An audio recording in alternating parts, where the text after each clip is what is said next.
ഐഫറിന്റെ കൂടെ പഠിച്ച് net qualify ചെയ്തിട്ടുള്ള ഹസീബാണ് ഇന്ന് നമ്മളുടെ കൂടെ ഉള്ളത്. ഐഫറിൽ എന്ന് പറഞ്ഞാൽ നമ്മളിങ്ങനെ കത്തിച്ചോണ്ടേയിരിക്കും പഠിക്കും എന്ന് പറഞ്ഞിട്ട്. അപ്പോൾ ഞാൻ ഒരുപാട് കാര്യങ്ങൾ ഐഫർ തന്നെ തരും. 5am GRF ക്ലബ് ഒക്കെ അറ്റൻഡ് ചെയ്യാറുണ്ട്. അതൊക്കെ ഭയങ്കരമായിട്ട് യൂസ്ഫുൾ ആയിരുന്നു. ഹിസ്റ്ററിന്റെ മെന്റർ സപ്പോർട്ടമായിരുന്നു, ഭയങ്കരമായിട്ടുള്ള സപ്പോർട്ട് ചെയ്യുന്നു. മാക്സിമം നമ്മളെ കൊണ്ട് കഴിയേണ്ട അത്ര പഠിക്കുക, പിന്നെ നമ്മളെ വീക്ക് ഏരിയ കണ്ടുപിടിക്കണം മെയിൻ ആയിട്ടുള്ള കാര്യം. ഇപ്പോഴും ജോയിൻ ചെയ്യുമ്പോഴാണ് ഇതൊന്നും മതിയാവില്ല, 24 മണിക്കൂറുള്ളൂ എന്നൊക്കെ നമുക്ക് തോന്നുന്നത്. കാരണം നമ്മൾ ബാക്കിയുള്ള പഠിക്കുന്നത് അങ്ങനെ കണ്ടുകൊണ്ടിരിക്കുകയാണ്.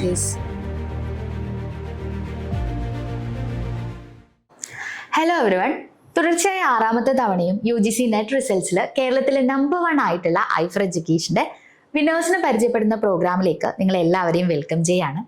നമ്മളിപ്പോൾ PG ഡിസ്റ്റന്റ് ആയിട്ട് ചെയ്തുകൊണ്ടിരിക്കെ നമുക്കൊരു നെറ്റ് എന്ന് പറയുന്ന ക്വാളിഫിക്കേഷൻ നേടാന്നുള്ളത് പോസിബിൾ ആണെന്ന് നിങ്ങൾക്ക് തോന്നിയിട്ടുണ്ടോ? അതും ഹിസ്റ്ററി പോലുള്ള ഒരു സബ്ജക്റ്റിൽ PG ഡിസ്റ്റന്റ് ആയിട്ട് പഠിച്ചുകൊണ്ടിരിക്കെ ഐഫറിന്റെ കൂടെ പഠിച്ച് നെറ്റ് ക്വാളിഫൈ ചെയ്തിട്ടുള്ള ഹസീബാണ് ഇന്ന് നമ്മളുടെ കൂടെ ഉള്ളത്. ഹസീബ്, വെൽക്കം. ആദ്യം നമുക്കൊന്ന് ഇൻട്രൊഡ്യൂസ് ചെയ്തുകൊണ്ട് സ്റ്റാർട്ട് ചെയ്യാം. എൻ്റെ പേര് ഹസീബ്, എൻ്റെ സ്വദേശം മലപ്പുറമാണ്. ഞാൻ ഈ വർഷം നെറ്റ് ഹിസ്റ്ററിയിൽ ക്വാളിഫൈ ചെയ്തു. നിലവിൽ ഞാനിപ്പോൾ ശ്രീനാരായണ ഗുരു ഓപ്പൺ യൂണിവേഴ്സിറ്റിയിൽ ഹിസ്റ്ററി PG ചെയ്തുകൊണ്ടിരിക്കുകയാണ്. യെസ്, അപ്പോൾ ഹിസ്റ്ററി എന്ന് പറയുന്ന സബ്ജക്റ്റിന്റെ പൊതുവേ ഉള്ളൊരു കേട്ടുകേൾവി എന്ന് പറയുന്നത് നെറ്റ് കിട്ടൂല, ഭയങ്കര ടഫാണ്. ഇവൻ എനിക്ക് തോന്നുന്നു നിങ്ങൾ പഠിച്ചെടുത്ത തന്നെ ഉണ്ടാവില്ലേ. ബാക്കി എല്ലാ സബ്ജക്ട്സിലും നെറ്റ് ഹോൾഡേഴ്സ് ഉണ്ടാവും, പക്ഷേ നമ്മളുടെ സബ്ജക്റ്റിൽ ഹിസ്റ്ററി എന്ന് പറയുമ്പോൾ നെറ്റ് ഹോൾഡേഴ്സ് വളരെ കുറവാണ്, കിട്ടാൻ ടാസ്ക് ആണെന്ന് കേട്ടിട്ടുണ്ട്. അപ്പൊ എങ്ങനെയായിരുന്നു ഇതിന്റെ പ്രിപ്പറേഷൻ എന്ന് പറയുന്നത്? ഇതിൻ്റെ 4th അറ്റംപ്റ്റ് ആണ്. ഇതിനു മുമ്പ് ഞാൻ 3 തവണ എഴുതി. അതിൽ ഞാൻ കറക്റ്റ് ആയിട്ടുള്ള രീതി തന്നെയാണ് ഫോക്കസ് ചെയ്ത് അങ്ങനെ പഠിച്ചു തന്നെയാണ്. ജസ്റ്റ് വെറുതെ എഴുതാന്നുള്ളതിനേക്കാളും ഫോക്കസ് ചെയ്ത് പഠിച്ചു. അപ്പോൾ ആ 2 പ്രാവശ്യം എനിക്ക് PhD ക്വാളിഫിക്കേഷൻ കിട്ടി. പക്ഷെ നമ്മൾ ഉദ്ദേശിച്ച കറക്റ്റ് പാത്ത് അതല്ലല്ലോ, നമുക്ക് നെറ്റ് അല്ലെങ്കിൽ JRF എന്നില്ലാണല്ലോ. അപ്പൊ അങ്ങനെ പഠിച്ചപ്പോൾ എനിക്ക് തോന്നി ഒരു പുറത്തുനിന്നൊരു സഹായം വേണ്ടി വരും. അല്ലെങ്കിൽ ഹിസ്റ്ററി പോലത്തെ സബ്ജക്റ്റ് അത്രയും വാസ്റ്റ് സബ്ജക്റ്റാണ്. അപ്പോൾ നമ്മൾ ഒറ്റയ്ക്ക് ഇരുന്ന് പഠിച്ചാൽ ചിലപ്പോൾ അത് പോസിബിൾ ആവില്ല എന്ന് മനസ്സിലാക്കിയിട്ട് ഐഫറിൽ ജോയിൻ ചെയ്തു. യെസ്, ഐഫറിൽ ജോയിൻ ചെയ്തതിന് ശേഷമുള്ള ഫസ്റ്റ് അറ്റംപ്റ്റിലാണ് നെറ്റ് ക്വാളിഫൈ ചെയ്യുന്നത്. അപ്പൊ 2 എക്സ്പീരിയൻസും ഉണ്ട്. അതായത് സ്വന്തമായിട്ട് പഠിച്ചു, അതുപോലെ തന്നെ ഒരു സപ്പോർട്ടോട് കൂടിയിട്ട് പഠിച്ചു. അപ്പൊ അതിൽ മേജർ ആയിട്ട് ഫീൽ ചെയ്ത ഡിഫറൻസ് എന്തൊക്കെയാ? സ്വന്തമായിട്ട് പഠിക്കാന്നില്ലെങ്കിൽ നമ്മൾ അത്ര കൺസിസ്റ്റൻസിയോട് കൂട്ടി പഠിക്കൂല. പക്ഷെ ഐഫറിൽ എന്ന് പറഞ്ഞാൽ നമ്മളിങ്ങനെ കത്തിച്ചോണ്ടേയിരിക്കും പഠിക്കും എന്ന് പറഞ്ഞിട്ട്. ആ ഒരു ഡിഫറൻസ് ആണ് മെയിൻ ആയിട്ടുള്ളത്. നമ്മളിങ്ങനെ ഒരു ഇത്രയും വലിയൊരു എക്സാമിന് പഠിക്കുമ്പോൾ മെയിൻ ആയിട്ട് വേണ്ടത് കൺസിസ്റ്റൻസിയാണ്. അതില്ലെങ്കിൽ പിന്നെ നമ്മൾ അതിലേക്ക് പോകാത്താണ് നല്ലത്. നമ്മൾ ഇങ്ങനെ ഒരു മണിക്കൂറോളം പഠിക്കുക, അതുപോലെ തന്നെ ആ പഠിച്ച കാര്യം റിപ്പീറ്റ് ആയിട്ട് പഠിക്കുക. നമ്മൾ ഒരു കാര്യം പഠിച്ചാൽ തന്നെ അത് നമ്മൾ പഠിച്ചു, പിന്നെ അത് വിടരുത്. നമ്മളത് റിപ്പീറ്റ് ചെയ്യും വേണം, പുതിയ കാര്യങ്ങൾ പഠിക്കും വേണം. യെസ്, അപ്പൊ ഈ ഒരു റെപ്പിറ്റേഷൻ എന്ന് പറയുന്നത് നമ്മൾ പറയല്ലേ എക്സാമിൽ ഭയങ്കര ഇമ്പോർട്ടൻ്റ് ആണ് ഈ റിവിഷൻ എന്ന് പറയുന്നത്. അപ്പൊ ഹിസ്റ്ററി ആകുമ്പോൾ ഒരുപാട് കാര്യങ്ങൾ പഠിക്കാനും ഉണ്ടാവും. അപ്പം ഇതൊക്കെ എങ്ങനെയാണ് റിവൈസ് ചെയ്തിട്ടുണ്ട്? അതായത് ഡെയിലി റിവൈസ് ചെയ്യോ? അതായത് നമ്മളൊരു കാര്യം പഠിച്ചു, ഡെയിലി അത് റിവൈസ് ചെയ്യോ, വീക്ക്ലി ചെയ്യോ? അതെങ്ങനെയായിരുന്നു ആ പ്രോസസ്സ്? അതോ ഡിഫറെന്റ്? ഇപ്പൊ കുറച്ച് കുട്ടികളോടൊക്കെ സംസാരിച്ചപ്പോൾ ചിലപ്പോൾ PYQ വെച്ചിട്ട് ഒന്നും കൂടെ ആ ടോപ്പിക്ക് പഠിക്കും, ക്ലാസ് വീണ്ടും കേൾക്കും. അപ്പൊ എങ്ങനെയായിരുന്നു ആ ഒരു പ്രോസസ്സ് എന്ന് പറയുന്നത്? ഞാൻ ഫസ്റ്റ് എന്ന് പറഞ്ഞത് PYQ ചെയ്യും. PYQ ചെയ്തിട്ട് അതിന്റെ എക്സ്പ്ലനേഷൻ നോക്കും, അത് പഠിക്കും. പിന്നെ നമ്മൾ അതിന് മുമ്പ് ഏതെങ്കിലും ടോപ്പിക്ക് പഠിക്കുകയാണെങ്കിൽ ആദ്യം അതിന്റെ ഇഗ്നു മെറ്റീരിയൽ നമ്മൾ വായിക്കും. എന്നിട്ട് അതിന് ശേഷമാണ് ക്ലാസ് കേൾക്കുക, ഐഫറിന്റെ റെക്കോർഡ് ക്ലാസ് കേൾക്കും. പിന്നെ ഐഫറിന്റെ മെറ്റീരിയൽ പിന്നെ നമ്മൾ വീണ്ടും റിപ്പീറ്റ് ചെയ്യും. പിന്നെ അതിന് ശേഷം നമ്മൾ വീണ്ടും PYQ ചെയ്യുമ്പോൾ നമ്മൾ പഠിച്ചു പോയ കാര്യങ്ങളൊക്കെ വീണ്ടും നമ്മൾ അതിലൂടെ കടന്നു പോകുമ്പോൾ പിന്നെ ഒരു വട്ടം കൂടി പിന്നെ നമ്മൾ അതിന്റെ എക്സ്പ്ലനേഷൻ വീണ്ടും വായിക്കും. യെസ്, ഈ ഒരു മൾട്ടിപ്പിൾ സ്റ്റേജിലൂടെയാണ്, അല്ലാതെ നമ്മൾ ഒരു പ്രോസസ്സിനെ റിവിഷൻ എന്ന് വിളിച്ചിട്ട് അങ്ങനെ കൊണ്ടുപോകല്ല. പക്ഷെ ഇങ്ങനെ ഒരു ടോപ്പിക്ക് തന്നെ നമ്മൾ ഒരുപാട് തവണ ഇങ്ങനെ കാണുമ്പോൾ കേൾക്കുമ്പോൾ നമ്മൾ പഠിക്കുകയാണ്. പിന്നെ ഇത് പറഞ്ഞപ്പോഴാണ് കുറേ കുട്ടികൾക്കുള്ളൊരു ഡൗട്ട് എന്ന് പറയുന്നത്, ഇവൻ നമ്മുടെ കോഴ്സിലേക്ക് ജോയിൻ ചെയ്താലും നമ്മൾ ടെസ്റ്റുകൾ കൊടുക്കുമ്പോൾ എല്ലാം പഠിച്ചിട്ടല്ലേ ടെസ്റ്റ് ചെയ്യണ്ടേ എന്നുള്ളൊരു സാധനം ഉണ്ട്. ഫീൽ ചെയ്തിട്ടുണ്ടാവല്ലോ അല്ലെ? ഞാൻ ഫസ്റ്റ് സമയത്തൊക്കെ ടെസ്റ്റ് ചെയ്യൂലായിരുന്നു. അങ്ങനെ പ്രശ്നമുണ്ട്. ടെസ്റ്റ് ചെയ്താൽ നമ്മൾ ഇത്രയും പഠിച്ച കാര്യങ്ങളൊക്കെ ചെയ്യുമ്പോൾ നമ്മളെ മാർക്ക് കുറയും. അപ്പൊ നമ്മളെ കോൺഫിഡൻസ് പിന്നെയും കുറയും. അപ്പൊ നമ്മള് മെന്റേഴ്സൊക്കെ വിളിക്കുമ്പോൾ പറയും ചെയ്തു നോക്കുമ്പോൾ ഇല്ല അറിയും. അപ്പൊ പിന്നെ നമ്മള് ഒരു മാസം കഴിഞ്ഞതിന് ശേഷം അവർ പറഞ്ഞു എന്താ വെച്ചാല് PYQ ചെയ്തു, നമ്മൾ മാർക്ക് നോക്കേണ്ട ആവശ്യമില്ല. നമ്മൾ PYQ ചെയ്യുക, അറിയാത്ത പഠിക്കുക, മാർക്ക് നമ്മൾ ബോധറേണ്ട, അത് നമ്മൾ ലാസ്റ്റ് ഫൈനലിൽ നോക്കിയാൽ മതി. ഇപ്പൊ നമ്മള് മാക്സിമം PYQ ചെയ്യുക, അറിയാത്ത കാര്യങ്ങൾ പഠിക്കുക. എല്ലാം കഴിഞ്ഞിട്ട് നമുക്ക് അങ്ങനെ ഹിസ്റ്ററിയിലൊന്നും എല്ലാം കഴിഞ്ഞിട്ട് നമുക്ക് ഒരിക്കലും PYQ ചില നടക്കൂല. അതെനിക്ക് തോന്നുന്നു ഒരുപാട് കുട്ടികൾക്ക് അങ്ങനെ ഒരു കൺസേൺ ഉണ്ട്. അതായത് ഇതിപ്പൊ തന്നെ ചെയ്ത് കഴിഞ്ഞാൽ എനിക്കൊന്നും അറിയില്ലല്ലോ. അപ്പൊ നമ്മൾ പറയുന്ന ഒരു കാര്യം ഈ പറഞ്ഞ പോലെ PYQ നോക്കുക, അതിന്റെ ഓപ്ഷൻസ് നോക്കുക, അപ്പൊ നമുക്ക് കിട്ടുന്ന കുറച്ച് ഇൻസൈറ്റ്സ് ഉണ്ട്, അത് നമ്മൾ എടുക്കുക. പക്ഷെ പലർക്കും അതൊരു ചെയ്യാനൊരു മടിയാണ്. കാരണം ഒരു ചിട്ടയായ ശീലത്തിൽ പഠിക്കുക, അതായത് ആദ്യം ഫുള്ള് കവർ ചെയ്യുക, എന്നിട്ട് PYQ ചെയ്യുക, അങ്ങനെ ഒരു സംഗതി ഉണ്ടല്ലോ. അപ്പൊ ഈ പറഞ്ഞ പോലെ ഹിസ്റ്ററിയിൽ ഞാൻ ഒരുപാട് കേട്ടിട്ടുള്ളൊരു സംഗതിയും കൂടാണ്, ഇത് കിട്ടില്ല എന്നുള്ളൊരു സാധനം. അപ്പം ഒന്ന് ഇഗ്നോന്റെ മെറ്റീരിയൽ റെഫർ ചെയ്തു എന്ന് പറഞ്ഞു. പിന്നെ ഐഫറിലാണെങ്കിലും എങ്ങനെയായിരുന്നു ഈ ഒരു ഹിസ്റ്ററിയുടെ ഒരു പ്രിപ്പറേഷൻ മൊത്തത്തിൽ? ഇപ്പം നമുക്ക് ഒരുപാട് ഫീച്ചേഴ്സ് ഉണ്ട് അല്ലേ, നിങ്ങൾ പറഞ്ഞ പോലെ ടെസ്റ്റുകൾ ഉണ്ട്, അതുപോലെ തന്നെ നമുക്ക് റെക്കോർഡഡ് വീഡിയോസ് ഉണ്ട്, അതല്ലാതെ JRF ക്ലബ് ഉണ്ട്. അപ്പം എങ്ങനെയായിരുന്നു ഇത് മൊത്തത്തിൽ? ഏകദേശം എല്ലാ ഫീച്ചേഴ്സും ഞാൻ ഉപയോഗിച്ചു എന്നാണ് ഞാൻ വിശ്വസിക്കുന്നത്. കാരണം ഞാൻ രാവിലെ എണീറ്റാൽ നമ്മൾ ആദ്യം ചെയ്യുക പേപ്പർ 1 അതുപോലെ തന്നെ പേപ്പർ 2 ഒരു ക്വസ്റ്റ്യൻ പേപ്പർ ഡെയിലി ഒന്നെങ്കിലും ചെയ്യുന്നില്ലതാണ്. അതായത് പ്രീവിയസ് ഇയർ ക്വസ്റ്റ്യൻ ആണോ? പിന്നെ ഡെയിലി ക്വസ്റ്റ്യൻസ് അത് ചെയ്യും, ഡെയിലി PIQ ചെയ്യും. പിന്നെ നമ്മൾ അതിന്റെ റെക്കോർഡ് ക്ലാസ് നമ്മൾ നൈറ്റ് അതും കേൾക്കും. പിന്നെ നമ്മൾ റെക്കോർഡ് ക്ലാസ്സുകൾ ചെയ്യും. പിന്നെ ലൈവ് പേപ്പർ 1 ലൈവ് ഞാൻ അറ്റൻഡ് ചെയ്തിരുന്നു. പേപ്പർ 2 ലൈവ് കഴിഞ്ഞതിന് ശേഷമാണ് അതിന്റെ റെക്കോർഡ് ക്ലാസ് കേട്ടിരുന്നു. യെസ്. അപ്പോൾ ഞാൻ ഈ ഡെയിലി ടെസ്റ്റിന്റെ കാര്യം പറഞ്ഞല്ലോ, അപ്പോൾ അത് എത്രത്തോളം ഹെൽപ്പ് ചെയ്തിട്ടുണ്ട്?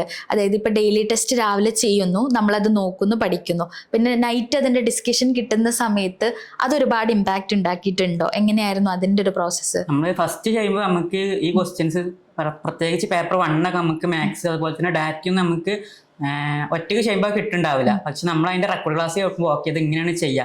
അപ്പൊ പിന്നെ നമ്മൾ അത് ആ ലൈവ് കഴിഞ്ഞതിന് ശേഷം നമ്മൾ ഒരിക്കൽ കൂടി നമ്മൾ അത് വീണ്ടും പോയിട്ട് ആ PIQ ഒന്നും കൂടി എടുത്ത് ചെയ്യും. അപ്പൊ നമുക്ക് ഓക്കെ അത് കറക്റ്റായി, ഈ ഭാഗം മനസ്സിലായ രീതിയിൽ പഠിക്കും. പിന്നെ ഒരു കാര്യം വെച്ച് കഴിഞ്ഞാൽ നമുക്ക് പൊതുവെ ലിറ്ററേച്ചറും ആർട്സ് ഒക്കെ പഠിച്ചവളുടെ പ്രശ്നം എന്ന് പറയുന്നത് ഡാറ്റ, മാത്സ് ഇതൊക്കെ ഒരു വില്ലനായിരിക്കും. അപ്പൊ പൊതുവെ എങ്ങനെയായിരുന്നു? ഈസി ആയിരുന്നോ അതോ ഇവിടെ വന്നിട്ട് പഠിച്ചതാണോ? അത് ഞാൻ പറഞ്ഞല്ലോ 4ാമത്തെ തവണ കിട്ടുന്നുണ്ട്. അപ്പൊ എനിക്ക് തോന്നുന്നു എന്റെ വീക്ക് ഏരിയ ഇതാവുന്നില്ലത് ഞാൻ ആദ്യം തന്നെ ഐഡന്റിഫൈ ചെയ്തിരുന്നു. അത് എനിക്ക് ഏറ്റവും ടഫ് എന്നുള്ളത് മാത്സ്, ഡാറ്റ, അതുപോലെ തന്നെ ലോജിക്കല് ഈ ഭാഗങ്ങളായിരുന്നു. ഹയർ എഡ്യൂക്കേഷൻ ഒക്കെ നിങ്ങൾക്ക് മറ്റേതിലും കണക്ട് ചെയ്ത് പഠിക്കാനുണ്ടല്ലോ അല്ലേ? ആൻഷ്യന്റ് ഒക്കെ ആണെങ്കിലും കുറച്ചും കൂടി സിമ്പിൾ ആയിരുന്നു. അപ്പൊ ഈ 3 ഭാഗങ്ങൾ ക്ലിയർ ആക്കണമെങ്കിൽ ഒരു കോച്ചിങ് വേണമെന്ന് എനിക്ക് അറിയായിരുന്നു. പ്രത്യേകിച്ച് എനിക്ക് മാത്സിലൊക്കെ ബേസിക് മുതൽ തന്നെ വേണമായിരുന്നു എന്ന് എനിക്ക് തോന്നിയിരുന്നു. അപ്പൊ ഈ മാത്സില് ബേസിക് മുതൽ തന്നെ ഞാൻ പഠിച്ചെടുത്തിട്ട് ആദ്യമൊക്കെ 2-3 മണിക്കൂറൊക്കെ 5 ക്വസ്റ്റ്യൻ ചെയ്യാൻ എടുത്തിരുന്നു മാത്സിലും ഡാറ്റയിലൊക്കെ. പിന്നീട് നമുക്ക് മനസ്സിലായോ ഡാറ്റയ്ക്ക് നമുക്ക് ഇത്ര എളുപ്പമായിരുന്നോ ആ ഒരു സംഗതി ഐഫറിന് കിട്ടിയിട്ടുണ്ട് എന്നുള്ളതാണ്. അപ്പൊ എക്സാമിലും അത് നന്നായിട്ട് അറ്റൻഡ് ചെയ്യാൻ വേണ്ടിയിട്ട് പറ്റിയിട്ടുണ്ട് അല്ലെ. പിന്നെ ഈ പറഞ്ഞതുപോലെ ഹിസ്റ്ററിയില് വേറെ എന്തെങ്കിലും റെഫർ ചെയ്തിരുന്നു? ഒരുപാട് ടെക്സ്റ്റ് ബുക്കുകളോ? വേറെ ഒരുപാടൊന്നും റെഫർ ചെയ്യാൻ ഒരുപാട് കാര്യങ്ങൾ ഐഫർ തന്നെ തരും. പക്ഷെ എനിക്ക് തോന്നി എല്ലാതും കൂടി റെഫർ ചെയ്തിട്ട് നമുക്ക് അങ്ങനെ ചെയ്യേണ്ട ആവശ്യമില്ല, നമുക്ക് പറ്റിയ രീതിയിൽ പോവാന്നുള്ള രീതിയിൽ. അപ്പോൾ ഇഗ്നോന്റെ മെറ്റീരിയലാണ് മെയിൻ ആയിട്ട് യൂസ് ചെയ്തിരുന്നത്. പിന്നെ ഐഫറിന്റെ മെറ്റീരിയലും അങ്ങനെയാണ് ചെയ്തിരുന്നത്. അപ്പൊ 5am JRF ക്ലബ് ഒക്കെ അറ്റൻഡ് ചെയ്യാറുണ്ട്. അതൊക്കെ ഭയങ്കരമായിട്ട് യൂസ്ഫുൾ ആയിരുന്നു. നിസാറെ ക്ലാസ് ആണെങ്കിലും അത് നമ്മള് 4 മണിക്ക് നീക്കും. 5 മണിക്ക് ക്ലാസ് ആണെങ്കിൽ നമ്മൾ 4 മണിക്ക് നീക്കിയിട്ട് ആദ്യം നമ്മള് പേപ്പർ 1 PIQ ചെയ്യാന്നില്ലതായിരുന്നു. അതിനുശേഷം ക്ലാസ് കേൾക്കും. ആ ക്ലാസ് കേട്ടതിന് ശേഷം നമ്മൾ ഹിസ്റ്ററിന്റെ PIQ വീണ്ടും ചെയ്യാം. അപ്പൊ ആ ഒരു പ്രോസസ്സ് എനിക്ക് തോന്നുന്നു ഒരുപാട് പേർക്ക് അറിയാൻ ക്യൂരിയോസിറ്റി ഉള്ളതും എന്നാൽ അത് ഇൻഡിവിജ്വൽ ഡിഫറൻസ് ഉള്ള കാര്യമാണ്. ഇത് എത്ര നാള് അല്ലെങ്കിൽ എത്ര സമയം പ്രിപ്പയർ ചെയ്തു എന്നുള്ളൊരു കാര്യം. അപ്പം അത് പിന്നെ മുന്നത്തേതുമായിട്ട് ഡിഫറൻസ് ഉണ്ടായിരുന്നു? അതായത് ഇപ്പൊ സ്വന്തമായിട്ട് പ്രിപ്പയർ ചെയ്യുമ്പോൾ എടുത്ത അതേ അവേഴ്സ് ആണോ ഐഫറിന്റെ കൂടെ പ്രിപ്പയർ ചെയ്യുമ്പോൾ ഉണ്ടായിരുന്നത്? അല്ല ഒരിക്കലും അല്ല. നമ്മള് സ്വന്തമായിട്ട് നമ്മൾ പ്രിപ്പയർ ചെയ്യുമ്പോൾ നമ്മൾ 2 മണിക്കൂർ പഠിക്കുമ്പോൾ നമ്മൾ വിചാരിക്കും ഓക്കെ ഇന്ന് 2 മണിക്കൂർ പഠിച്ചു, ഇത് മതി എന്നുള്ള വിചാരിക്കും. പക്ഷെ നമ്മൾ ഐഫറിൽ ജോയിൻ ചെയ്യുമ്പോഴാണ് ഇതൊന്നും മതിയാവില്ല, 24 മണിക്കൂർ ഉള്ളൂ എന്നൊക്കെ നമുക്ക് തോന്നുന്നത്. കാരണം നമ്മൾ ബാക്കിയുള്ളവർ പഠിക്കുന്നത് അങ്ങനെ കണ്ടുകൊണ്ടിരിക്കുകയാണ്. അപ്പൊ നമ്മൾ ഇവരോടാണ് നമ്മൾ കോമ്പറ്റീറ്റ് ചെയ്യേണ്ടത്. അപ്പൊ ഇവർ പഠിക്കുന്നതില്ല. റനീസാർ എപ്പോഴും പറയും പോലെ തന്നെ ഇന്ത്യയിൽ ആരാണ് ഏറ്റവും അവസാനം പഠിത്തം നിർത്തേണ്ടത് അതുവരെയെങ്കിലും നമ്മൾ പഠിച്ചുകൊണ്ടിരിക്കണം എന്നുള്ളതാണ്. അപ്പൊ നമ്മൾ മാക്സിമം പഠിച്ചുകൊണ്ടിരിക്കുക എന്നുള്ളതാണ്. കിട്ടുന്ന സമയത്തൊക്കെ നമ്മളിങ്ങനെ പഠിച്ചോണ്ട്. പക്ഷെ അത് പലർക്കും പല വ്യത്യാസമായിരിക്കും. എനിക്ക് പഠിക്കേണ്ട അത്ര സമയം തന്നെ ആവില്ല ബാക്കി എല്ലാവർക്കും ഉള്ളത്. അപ്പൊ എത്രത്തോളം പഠിക്കുക എന്നുള്ളതല്ല, നമ്മൾ കണ്ടിന്യൂസ് ആയിട്ട് അത് റിപ്പീറ്റ് ആയിട്ട് പഠിക്കുക, അതുപോലെ തന്നെ കൺസിസ്റ്റൻസി നിലനിർത്തി പഠിക്കുക എന്നുള്ളതാണ്. അപ്പൊ നോട്ട്സ് ഒക്കെ എഴുതുമായിരുന്നു? ഇപ്പൊ ഹിസ്റ്ററി ആകുമ്പോൾ ഒരുപാട് കാര്യം എങ്ങനെ ഇപ്പൊ വായിച്ച് പഠിക്കുകയാണ് ചെയ്യുക? നോട്ട്സ് നമ്മള് ഐഫറിൽ ജോയിൻ ചെയ്തപ്പോൾ തന്നെ പറഞ്ഞിട്ടുണ്ടല്ലോ. ഞാൻ ഫസ്റ്റ് ഒരാഴ്ചക്ക് നമ്മൾ നോട്ട് എഴുതാൻ ശ്രമിച്ചു. പക്ഷെ ആ നോട്ട് ചെയ്തിട്ട് സമയം കൂടി നമ്മൾ പഠിച്ചെടുക്കുക എന്നുള്ളതാണ്. പിന്നെ നമ്മുടെ നോട്ട് ഒരു അത്യാവശ്യം നോട്ട് ഉണ്ടാക്കിയിരുന്നു. അതായത് ഇയേഴ്സ് അതുപോലെ തന്നെ ക്രോണോളജി ഒക്കെ നമ്മള് നോട്ട് ഉണ്ടാക്കിയിരുന്നു. സ്റ്റിക്കി നോട്ടായിട്ട് ഉണ്ടാക്കിയിട്ട് അതിങ്ങനെ ജസ്റ്റ് ഇങ്ങനെ ഇടവിട്ട സമയങ്ങളിൽ ഇങ്ങനെ വായിച്ചുകൊണ്ടിരുന്നു. അപ്പോ പിന്നെ എന്താന്ന് വെച്ച് കഴിഞ്ഞാല് ഇപ്പൊ ഹിസ്റ്ററിയിൽ പ്രിപ്പയർ ചെയ്യാൻ എനിക്ക് തോന്നുന്നു ഒരുപാട് പേർക്ക് ഇപ്പൊ ഞാനൊക്കെ കേട്ട പോലെ കേട്ടിട്ടൊരു പേടി ഉണ്ടാവും. അപ്പം അങ്ങനെ ഇനി ഈ ഒരു എക്സാമിലേക്ക് JRFലേക്കോ നെറ്റിലോ പ്രിപ്പയർ ചെയ്യാൻ പോകുന്നവരോട് എന്താ പറയാനല്ലേ? എസ്പെഷ്യലി നിങ്ങളുടെ ഒരു എക്സ്പീരിയൻസ് ആണ്. അതായത് ഒരു 3 അറ്റംപ്റ്റിൽ നമുക്ക് ക്വാളിഫൈ ചെയ്യാൻ പറ്റിയില്ല. പക്ഷെ അവിടെ ഏറ്റവും ഇമ്പോർട്ടൻ്റ് ആയിട്ട് എനിക്ക് ഫീൽ ചെയ്തൊരു കാര്യം, നിങ്ങൾക്കൊരു റിഫ്ലക്ഷൻ ഉണ്ട്. അതായത് എന്താണ് എനിക്ക് പറ്റിയത്, അല്ലെങ്കിൽ എൻ്റെ വീക്ക് ഏരിയ ഞാൻ ഈ മാത്സ് ഡാറ്റ ലോജിക്കലാണ് എന്നുള്ളത് മനസ്സിലാക്കി അതിനൊരു സൊല്യൂഷൻ കണ്ടുപിടിച്ചതുകൊണ്ടാണ് നിങ്ങൾക്ക് നെറ്റ് ക്വാളിഫൈ ചെയ്യാൻ പറ്റിയിട്ടുള്ളത്. അപ്പോൾ ഇനി ഇതുപോലെ നെറ്റിനോ JRFനോ പ്രിപ്പയർ ചെയ്യുന്നവരോട് എന്തെങ്കിലും ഉപദേശങ്ങളോ നിങ്ങളുടെ എക്സ്പീരിയൻസിൽ നിന്നുള്ള കാര്യങ്ങൾ ഷെയർ ചെയ്യാന്നാണ് കേട്ടോ. നമ്മൾ ഈ ഒരു വിന്നേഴ്സ് സ്റ്റോക്കൊക്കെ വെക്കുന്നതിൻ്റെ പ്രധാന ഉദ്ദേശവും അതാണ്. കാരണം ഇത് കണ്ടിട്ടായിരിക്കും ചിലപ്പോൾ നാളൊരു സ്റ്റുഡൻ്റ് അവരുടെ ഇൻ്റർവ്യൂ കണ്ടിട്ടാണ് ഞാൻ ഇങ്ങനെ പഠിച്ചത്, എൻ്റെ സ്ട്രാറ്റജി മാറ്റിയത് എന്നുള്ളൊരു കാര്യം പറയാം. അപ്പം അങ്ങനെയുള്ളവരോട് എന്താ പറയാനുള്ളത്? അതായത് നെറ്റ് എന്ന് പറയുന്നത് നമുക്ക് കിട്ടാത്ത അല്ലെങ്കിൽ കിട്ടാൻ പറ്റാത്തൊരു കാര്യമൊന്നുമല്ല. നമ്മൾ 6% എത്താന്നുള്ളതാണ്. അത് നമുക്ക് എത്താവുന്നതേ ഉള്ളൂ. കാരണം പിന്നെ 300-ൽ 300 വാങ്ങണം എന്നൊന്നുമില്ല, ഇതൊന്നുമില്ല. നമ്മൾ മാക്സിമം നമ്മളെ കൊണ്ട് കഴിയേണ്ട അത്ര പഠിക്കുക. പിന്നെ നമ്മളെ വീക്ക് ഏരിയ കണ്ടുപിടിക്കുക എന്നതാണ് മെയിൻ ആയിട്ടുള്ള കാര്യം. അതിനൊരു മോക്കെടുത്തിട്ട് നമ്മളെ വീക്ക് ഏരിയ കണ്ടെത്തുക. മാത്സ് ആണെങ്കിൽ അതിൽ കൂടുതൽ ഫോക്കസ് ചെയ്യുക.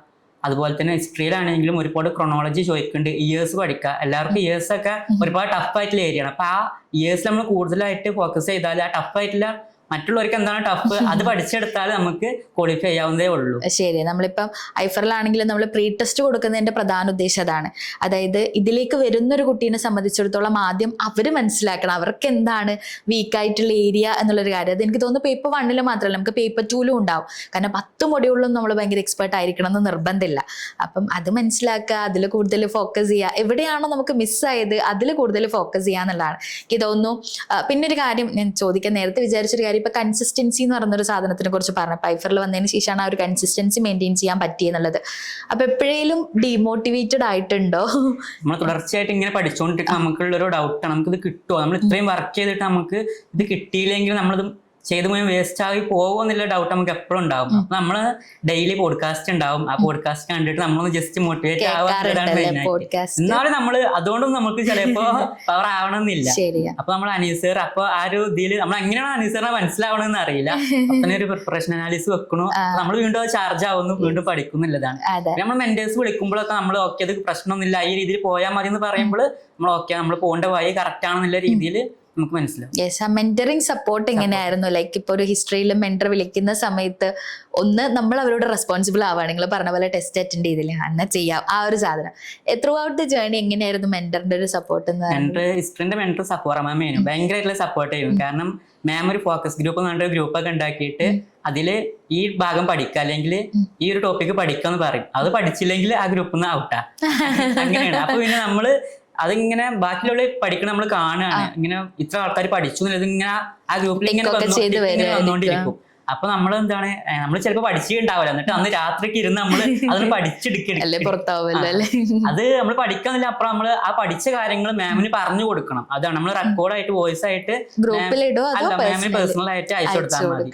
അതാകുമ്പോൾ നമ്മൾ ഒരാൾ പഠിപ്പിക്കണം, അല്ലെങ്കിൽ മാം ഇതിനെ കുറിച്ച് ചോദിക്കുന്ന രീതിയിലാകുമ്പോൾ നമ്മൾ കൂടുതലായിട്ട് പറഞ്ഞു കൊടുക്കണല്ലോ, മിസ് ആവരുത് എന്നുള്ളൊരു സാധനം. അത് നല്ലൊരു പ്രോസസ്സാണ്. കാരണം നമ്മളിപ്പോ ഇങ്ങനെ ഡിസ്കസ് ചെയ്തുകൊണ്ടിരിക്കുകയായിരുന്നല്ലോ, ആ ഒരു ഗ്രൂപ്പ് സ്റ്റഡി എന്നുള്ളതോ അല്ലെങ്കിൽ നമ്മളൊരാൾക്ക് വേണ്ടി ചെയ്യാന്ന് പറയുമ്പോൾ, ഇപ്പൊ എനിക്ക് വേണ്ടി ചെയ്യാന്ന് പറയുമ്പോൾ എനിക്ക് കുറച്ചൊക്കെ ഒരു മടി ഉണ്ടാവും. പക്ഷെ മറ്റൊരാൾക്ക് വേണ്ടി ചെയ്യാ, അല്ലെങ്കിൽ മാം ചോദിക്കുമല്ലോ എന്ന് വിചാരിച്ച് പഠിക്കുമ്പോൾ അത് കുറച്ചും കൂടി അടിപൊളിയാണല്ലേ. അപ്പൊ എന്തായാലും ഇനി JRFന് വേണ്ടിയിട്ട് നോക്കണം എന്നുള്ളത് തന്നെയാണല്ലേ. എന്തായാലും പഠിക്കുക. കാരണം നമുക്ക് ഇപ്പം ഉണ്ടായിട്ടുള്ളൊരു ബേസ് വെച്ച് നമുക്ക് കൃത്യമായിട്ട് അറിയാം എന്തിലൊക്കെ എന്തൊക്കെ ചോദിക്കും. ഒന്നാമത്തെ എക്സാം എക്സ്പീരിയൻസും ഇമ്പോർട്ടൻ്റ് ആണ്. ഇത്ര തവണ എഴുതി. അപ്പൊ ഇനിയിപ്പം അടുത്തതിലേക്ക് എന്തായാലും JRF തന്നെ കിട്ടട്ടെ. All the very best. Thank you.